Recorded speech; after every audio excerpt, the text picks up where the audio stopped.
It's time for Inside the Patch with your Las Vegas Raiders. Here's Gnarley Charley. Welcome back to Inside the Patch. I'm Gnarley Charley. We're here on ESPN 1430, your Valley local sports leader, brought to you by Fresno Rack and Shelving. Nice rack.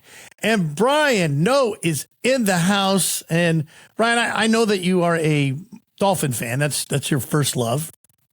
Then the Raiders probably fall right under that, right?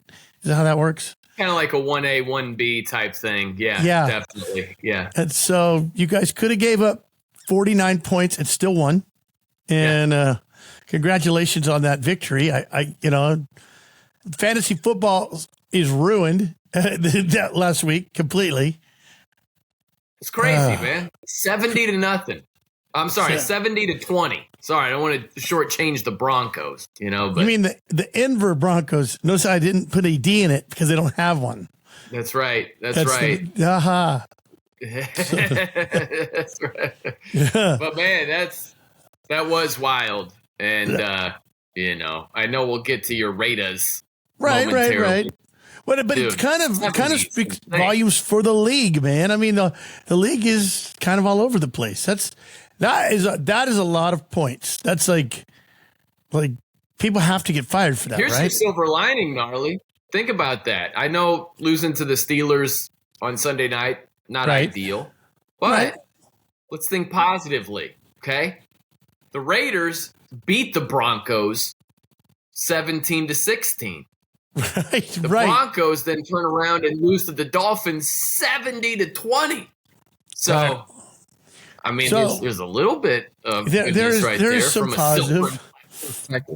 Yeah, it's hard to find a silver lining in this silver and black, especially when it was a home game for the Steelers. Pretty much, it was gold throughout the stadium. I don't know. I gotta find a way to get off it's all Josh McDaniels' fault, because it's not clearly all his fault. But I thought about you when I was watching the game. Where have you taken strides in thinking just one positive thing about Josh McDaniels during the entire game? Just one. I like that he went for it there. Whatever. Right. I tried. The thing that it keeps pushing me back is, I don't know. I don't know the reason why you kick a field goal. I know he had 3 timeouts and all that stuff. That's a coaching thing. But our defense was not playing that great. I don't know why they thought that this was the time to, and a lot of crazy things had to happen. So right there, I was trying to understand and say, man, he's got a real good football brain. He must be really smart. He must know something, more than us. Yeah. But then, it's tough when that backfires because it's such an offensive day and age. This happened in week 1. The Titans were in a similar situation against the Saints. Titans were on the road. They had the ball. I think it was 4th and 6, and they kicked a field goal to go down by 1, and they never got the ball back. They didn't get that stop defensively. So, look, man, I don't think it's automatically wrong, but it's certainly risky. And if you don't get the ball back, you just look like a moron. All through last year, I always felt like every week there was a silver lining. I feel it's only week 3. There's only 3 games in the books, and I'm just depressed. I'm just like, wow. Okay, the silver lining for the Raiders playing the Chargers. They're not that great either, but I think the Chargers could handily beat us if we continue to play like we have. But then we go, then it goes Bears, Patriots, Lions, Green Bay. So it goes Chargers, Green Bay, Bears, Patriots, Lions, something to that effect. Those are all kind of possibly winnable games if we play. There's got to be a change. Up next 3. At the Chargers. Packers, Patriots. Yeah. Packers, Patriots, and then you get the Bears. Yeah. I don't know. I feel like the Chargers will make the game close because they always do with us for whatever reason, but but we need to have a change. I kind of got excited. For the Bills, Devontae gets in there and we scored a touchdown off the bat. Boom. Oh, we're rolling, and then we become one dimensional again. And now, just can't run the ball, man. That's what's missing. Is Josh Jacobs was phenomenal last year, and that O-line, it's just not the same thing this year. Josh, the Bills game, he had 9 carries for -2 yards. Yeah. And Devontae Adams was sensational against the Steelers, but there's just no running game. Right. I mean, without a running game, then you are really going to have 3 people on Devontae every time. I mean, you've got to have people worried about the run. Otherwise, there's too many guys out there. Yeah. Well, you can't turn the ball over when you're one-dimensional. Right. And so Jimmy G throwing a couple of picks, not being able to run the ball very well. It's just that turned out to be a one-possession game. Right. As much as the Steelers were winning by, it's a 5-point game when it's all said and done. There was a chance for that pick 6. Peters dropped it, and it was almost a guaranteed pick 6. You could what if all day long. But the thing is, there needs to be some sort of change in the philosophy, or pick up some defensive players, or there has to be something different, It's tough, man, because when it starts to snowball, then it's really out of control, Game 3. 3 games in the books. Garoppolo he looked lost. He looked lost out there a couple times. And granted, he got hit a few times, and that made a difference. Those 2 guys, the guys on the Steelers, scared him. I mean, he got hit, and it was like he was a different guy after that. Yeah. You see every quarterback rushing their throws. Once they get smacked around a couple of times, it's all of a sudden, whatever that internal clock, quote unquote, is, where it's like 2.5 seconds, you get smacked around a couple of times, it becomes 2 seconds really fast. They're just trying to get rid of that thing. All right. So now Garoppolo's in the protocol. So he didn't practice on Wednesday, and he's in the protocol. So now, do we put Hoyer in, or do we start the rookie, who looked great in preseason? Right. I mean, I think you got to throw the rookie out there if that's the position you're in. I know, like Aiden O'Connell, people are, this guy. I mean, let's settle it down a little bit. But we know what Brian Hoyer is. Right. If O'Connell is at least up to speed enough where he's not in great danger. He's not at risk to develop really bad habits, where he just doesn't know the playbook. He just doesn't know enough yet. If he's at the point where he knows enough and he's just got to learn on the job, you're going to take your lumps with him. Yeah, put him out there. Well, if our defense was good and we just need Hoyer just to be good enough, but it's not. We need quarterback to do a little extra because our defense is not that good. And so that changes your game plan. I mean, Aiden O'Connell, it's almost like, why not? But it's kind of like that.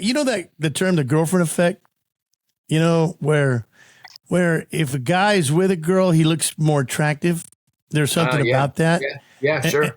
And so, I just think of bringing in another quarterback. Well, I don't want to bring in, RG3 or Kaepernick or, no one else wants them. So I don't think I want them. Right. And by the way, what happened with Jimmy Garoppolo's porn girlfriend?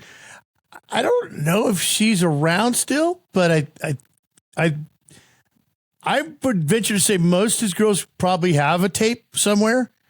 I don't know if it's the famous one, but how does it work with the theory of if you have a girlfriend, other women find you more attractive?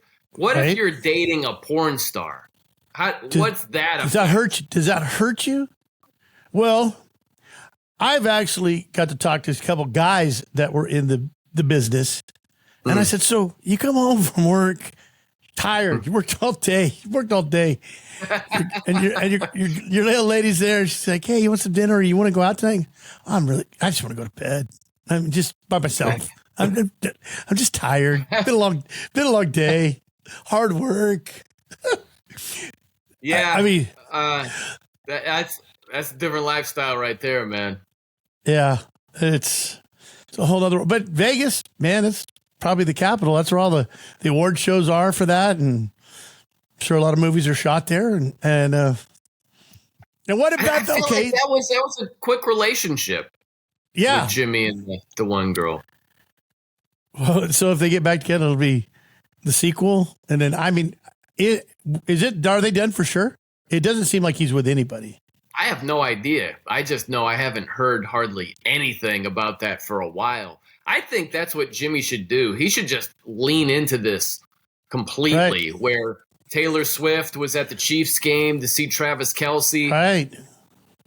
There needs to be, I think, a new adult film star in the luxury box there to see Jimmy Garoppolo. I just go all in. In the box. Well, he did have 20 people. His grandpa was there on the sidelines, and his brothers and big Italian family, Maybe. His grandfather looked good. What they say, his grandfather was like 90 years old. I'm like, he looks pretty good. Yeah, he looks like he's in his 70s or something. I bet he could throw a pass. I bet he's got a little zip in him still. I mean, so I don't know. Maybe that's the missing link. And then, of course, there's the Gruden rumors flying around still. Oh gosh. Which really, it's just not going to help. It's as much as you might think it's going to help. You'd have a bunch of lost people trying to learn a new system, and it's not going to happen. There's zero chance that happens. Could you imagine Mark Davis saying, "Hey, this is what I want to do. I want to bring back John Gruden"? Do you realize what the NFL would do? Well, the only way they could is if Gruden threw out the lawsuit, which that could happen. Like, okay, you want to come back? Well, then you need to kill this lawsuit, and you go back to the Raiders. It's not going to happen. It's not going to happen. It's not at all happening. I never thought Arnold Schwarzenegger would be the governor of California either. So, I mean, I don't know. I don't want to say never. Well, yeah. That was one. The Rams winning the Super Bowl. I forget what they were the year before. I want to say they were maybe 4-12. It was back in the day when they played 16 games. Awful. Like Kurt Warner is the quarterback. That seemed impossible. But John Gruden and coaching the Raiders this season, impossible. I don't think that could even happen. Devontae's not happy. Players aren't happy. And then, what's his name? Chandler Jones is now, he posted something with a picture of Hunter Renfro's jersey that says, "Take care of him or I'm going to start talking." I'm like, what are these stories that you have? I honestly think Chandler Jones is going through something bad. I think he's going through a rough patch. But someone needs to get a hold of his social media and shut it down. I mean, it's not making him look better. It's making him look crazier. I hope everything's okay with the guy. Me too. It's an ongoing soap opera, man. And in the midst of a bad start to the season, right. It's not ideal. Not ideal. So where are we now? We've got it. Okay, we've played 3 games. We've won 1. We have the Chargers. They're a division game. This is a big game. We're undefeated in division play. So if we could pull off a win, if we could, we're looking okay for a possible wild card action. But I'll be honest with you, I don't have any confidence. I don't. Just saying those words right now, I feel like I'm a liar. I feel like I was squinting, thinking you were immediately going to get struck by lightning. Is what I was thinking. Chargers, you would think that would be it, right? Oh yeah, there's that. Or the wild card. I just thought there was going to be a bolt coming from the heavens. Just a bolt, great. Well, I know, but that's part of this job here is to discuss the Raiders. I'd rather discuss it honestly than just like say, we're Super Bowl bound, Yeah.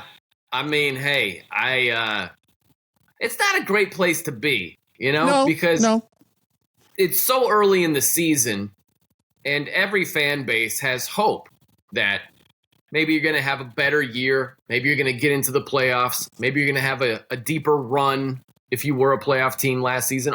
There's hope all over the place. So it's tough in week 4 to come to grips with, yeah, this is most likely not a playoff season, that type of thing. It's not easy in week 4 to have your eyes on the competition in terms of the draft order. It's just not great to be in that spot. But even last year, as horrible as last year was, we lost some weird games and weird things, but I thought we just made some mistakes. We're pretty good. We're going to be okay. We're okay. I don't have one okay in me right now. I don't have an okay of, I mean, I feel like the only way we win is if they just ignore us and they overthink us and then we have the greatest game ever, you know? Okay, so this is what I want to know is, what is the new phrase? If last year you were like, we're okay. What's the opposite? We're not out of it. It's too boring to say we're not okay. I need something else that has a little bit more pizzazz. Yeah, so it just win, baby, isn't even close. Can't say that. That's not even. Yeah. And you can't say you can't. What was it? Remember, it was Tua. You were trying to get Tua. What were they saying? They were saying tank for Tua. Tank for Tua. I don't even see that as an answer. You know, I haven't heard a catchy phrase with Caleb Williams. You know? There's tank for Tua. Suck for luck was another good phrase. But the problem is, if you're so bad, then they might just go John Elway on you and say, nope, not going. You're too bad. Would be the ultimate. We touched on that before the season briefly. Can you imagine? Seriously, diehard Raiders fan, you Gnarly. Yeah. Imagine the Raiders have this awful season. They end up with the number 1 overall pick. And we're going to take Caleb Williams, he makes good. He's speculated and thrown that out there like, yeah, I might go back to USC. His dad has talked about that to GQ magazine. Imagine if that's what actually happened. Oh, my gosh. And you're just like, no. Yeah. And then you end up with another just horrible pick. Well, and hey, man, I think Caleb Williams could be special. It's not set in stone that he will be, but he's got a lot of talent, man. And I would certainly, that's a lottery ticket that has a high probability of cashing in big time. Our last USC quarterback was Todd Marinovich, I think, and that did not go very well. That was a long time ago. That was 80, 87, 88, 89. That's true, but who was the best Texas Tech quarterback before Mahomes? Right. That's true. That's true. Yeah. Well, or even Herbert, like facing Justin Herbert, who was the Oregon quarterback that just crushed it in the NFL, you know? Dan Fouts is pretty good, but yeah, he did all right. It was a long time ago. It was a long time ago. So my favorite was the meme that said, Colorado, it was like, hey, it's Colorado. We lost something. And Denver goes, hold my beer, Colorado. I got this. Colorado beat down against Oregon was rough. And you're right. It's crazy. It was 36 points. Yeah. It was 42-6. You look at the Broncos, they lost by 50. Well, they said this was the worst. This is the worst beating in Colorado since yesterday. Right. So we're moving forward into the season. All right. So we got to play the Chargers. There's no getting out of it. There's a chance. Okay. Garoppolo's probably not playing at this point. He's not playing. He did not practice on Wednesday. That's usually the telltale. And so do we put Aiden in and wreck him forever because it's just too much and he just blows it? Or do we throw him to the fire and see what he does? Do we challenge him? Throw him in there, man. And throw him in there. Hopefully he can block. That's a big step. It's true. In development and in progress, you know, hopefully you can block and keep him from getting pummeled into the ground. That's a positive step right there. But you got Khalil Mack. You know him very well, obviously. Former Raider. Who wants some revenge? He wants some revenge for Derek Carr because that's his guy. Yeah. Oh, Bosa and Khalil. Throw O'Connell out there. Think about Jared Stidham last year. He got a couple of starts at the end of the season. Yeah. I just don't feel like, oh no, Hoyer, we're back. We're riding Hoyer to the playoffs. I just don't. That doesn't even sound right. Oh. No.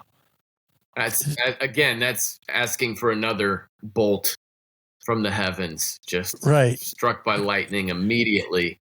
And since we're playing the Chargers, probably not going to happen. So, all right, what is it a blowout or is it a close game? We usually play them close, but that's another team for another time. I don't know. Yeah, I mean, look, divisional game. Chargers have been goofy so far this season, but if that's Aiden O'Connell's first start, I don't love it. I think the Chargers probably win by double digits. I think they cover the spread, but we'll see who's active. Right. I don't know who's going to be playing for sure or not, but I just don't like the potential of a rookie quarterback behind an offensive line that's had a lot of issues. And then the Chargers, their offense is finally starting to come alive. I mean, think back to week 1. They scored a bunch of points against the Dolphins. They scored 34 points. You should win games scoring 34. Yeah, exactly. But their offense is pretty good. Yeah. All right, well, I hope Aiden starts probably for all the wrong reasons. I just don't like the Garoppolo thing. He could limp out there, but it's just like, And Hoyer, I'm not excited about Hoyer. Give me some Aiden. Let's go. I want you to come up with one positive on Sunday about Josh McDaniels. Could be the dumbest thing ever. Could be, it looks like he's doing some shoulder shrugs. Like he's looking a little more muscular. Anything that's positive about McDaniels. I want to hear one thing next week. I tried this week. I did, for one thing, I did like his play call when it was fourth and we threw it to Devontae. I didn't feel like he didn't get obvious until the third or fourth possession. Then he started just doing the same thing again. But I thought he was, mixing it up a little bit. There you go. That sounds pretty positive to me. I can't handle him in a press conference because it feels like they ask the question. He might ask you to repeat it because he's really trying to think of what he's going to say. And he's not going to say anything. He's going to say nothing. And you're not going to know anything. And you're going to know he doesn't know anything or he's not going to tell you anything. I would love to hear coaches just completely unfiltered. Yeah. And that's never going to happen. You're getting a little bit of it with Sean Payton with the Broncos. You're getting a little bit of it. But I'm talking 100% unfiltered. Where Josh McDaniels, if they ask him a question, he's not going to throw his players under the bus every single answer. But can you imagine what it would sound like if he did? If he's just like, these guys can't block me. What is this offensive line doing? Or whatever. He's just Jimmy Garoppolo. I could have done better at quarterback against the Steelers. What was that? There was one play where the quarterback was sacked before he handed off. Did you notice? I remember that play. Yeah, it was lightning. He got hit, right? He handed it off, but he was hit immediately. I didn't know if the handoff happened or not. I couldn't tell. I lost the ball at that point. I was like, that's like that. How do you get in that fast? I mean, that's cheating. I don't know how you do that. That was like old school Super Tecmo Bowl, where you would play as the nose tackle. Yeah, Reggie White. The opponent wasn't in shotgun, you could just like move and kill him and sack him right away. That's basically what the Steelers did on that. Exactly. All right. So, any predictions for the NFL? What's something? Are the Dolphins for real? Are they going to put 60 on whoever they're playing next week? Is that a thing? Or they're playing the Bills? They are for real. I think, Gnarly, and I'll whisper this. I think they're going to lose. I've got the Bills this week. I just think it's a good spot for Buffalo. I hate that I feel this way, but the Dolphins just scoring 70. I think that stadium's going to be a madhouse. The Bills' defense has been better. That matters, obviously. Right. You're not going to shut down Miami, but I think they're going to be better defensively in that game. And the other thing is, you mentioned Colorado. Think about the hype. Think about the attention. Colorado was getting it and is still getting it in college football. The Dolphins are getting it in the NFL. And I think it's deserved with Miami, but going into this game against Buffalo, Josh Allen wants the focus that Tua is getting. Stephon Diggs wants the focus that Tyreek Hill is getting. The Bills want what the Dolphins have. That's true. And I think they're going to be ultra focused in Buffalo, man. So I actually think the Bills are going to win at home this weekend. Did you see what Tyreek Hill announced this week, though? He made an announcement what he's going to do after football. Oh, yeah? What's that? He wants to be a porn star. Then that's what he announced. He goes, that's what I want. That's what he wants to do. So he should contact Jimmy Garoppolo. That's what I was thinking. And get some pointers from. Get some ideas. Yeah. So like do's, don'ts. Yeah. Preparation, routine, just stuff in general to be aware of. Yeah. The cheetah. The cheater.